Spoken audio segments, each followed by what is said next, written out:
Welcome to the Holistic Health Bites podcast. I'm your host, Andrea Nicholson, here with bite-sized episodes to empower, educate, and enlighten you with ways to lose weight, heal your gut, and achieve your ideal health so you can live an adventure-filled life.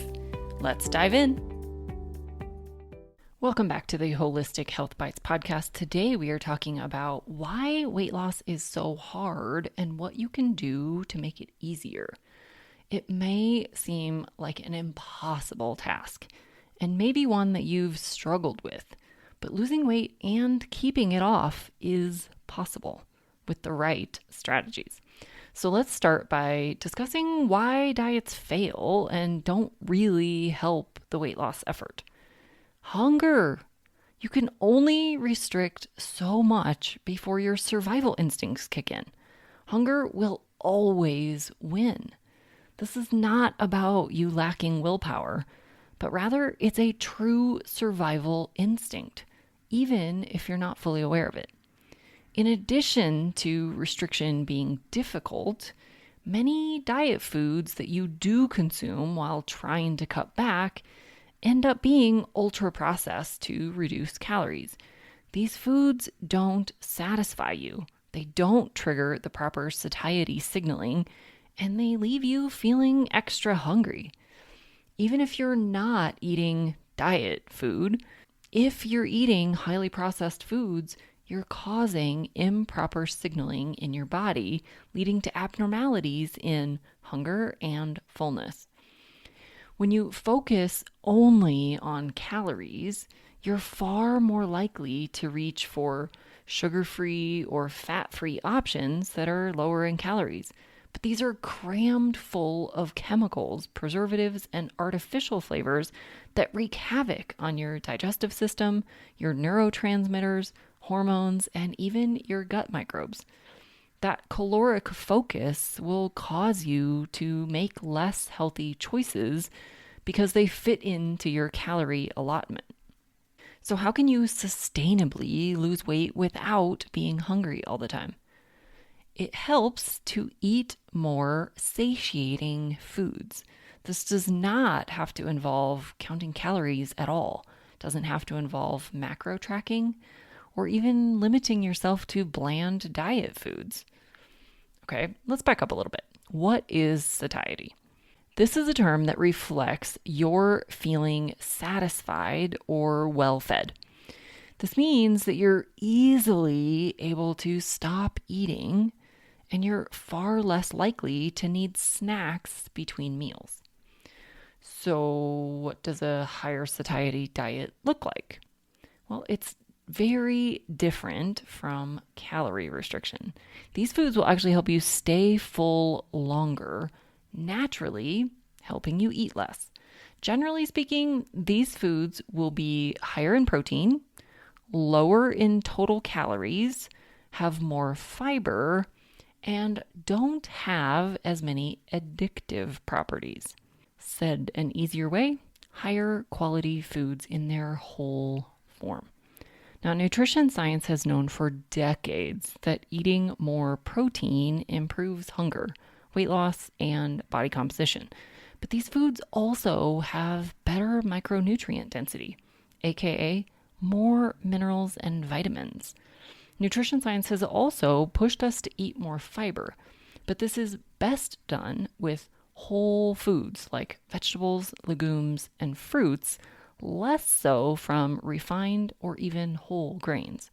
It's also important to consider what not to eat.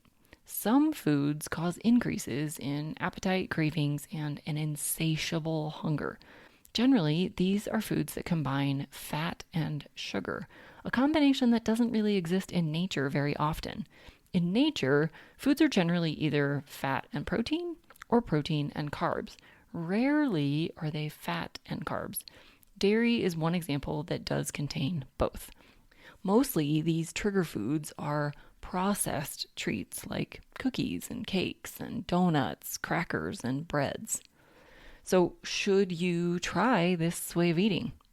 I think you should, especially if you've unsuccessfully done rounds of various diets and either have never gotten results or you've lost the weight, but you ended up regaining the weight. It's also helpful if you have conditions like diabetes, heart disease, migraines, and PCOS. This way of eating can be a great metabolic reset. This can also help you maintain or even build additional muscle mass, which has been repeatedly found to be beneficial for numerous health components. And if you struggle with a lot of hunger, cravings, or the need to snack, or you just seem to have an insatiable appetite, or if you're already getting great results from your current low-carb diet, but you find it difficult to stick with, or you've hit a plateau and you're not getting the results you want anymore, this might be a great strategy to test out. Now, of course, if you're on a medically prescribed diet, or you're already happy with your current style of eating, this might not be for you.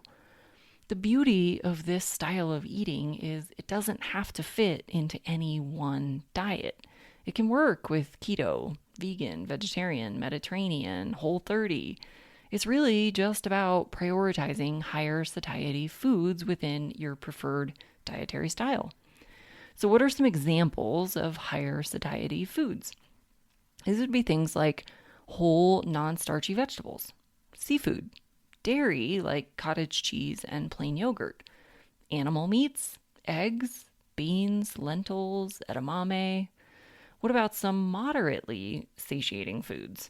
These would be things like sweet potato, beets, carrots, white potatoes, your starchy vegetables, processed meats like salami, bacon, pork sausage, and then you have some fruits like blackberries, raspberries, and lemon.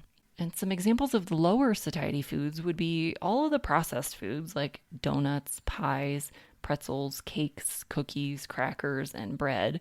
But it also includes things like peanuts, cashews, oranges, bananas, olives, and even avocado. So does this mean you should never eat lower satiety foods? No. There are some great healthy choices on the low satiety food list. They just won't help you stay full and satisfied as long as the higher satiety foods would. Now, clearly, I would never recommend candies, cakes, and donuts, but I do recommend olives, avocados, nuts for appropriate people, and some fruits when appropriate. The key here is to prioritize higher satiety foods first. So there you have it. A whole different way to approach a healthy diet that can sustainably assist with weight loss and maintenance. Questions? Hit me up. I'll catch you again here next time. In the meantime, be well and vibrant. Thanks for being a faithful listener to the podcast. I'd love it if you left me a 5-star review on this podcast so that others can more easily find this valuable information. Did you know I also work one-on-one with clients? I approach solving health challenges like I approached solving crimes, by conducting a thorough investigation into your case. Sadly, hundreds of millions of people in the US have insulin resistance, prediabetes, and diabetes, and the vast majority have no idea. I'm here to fix that. If you struggle with low energy, stubborn weight, hypertension, sleep disturbances, or any other undesired symptoms, let's talk. All you have to do is schedule a free call. The link will be in the show notes. And no, you do not need to live near me.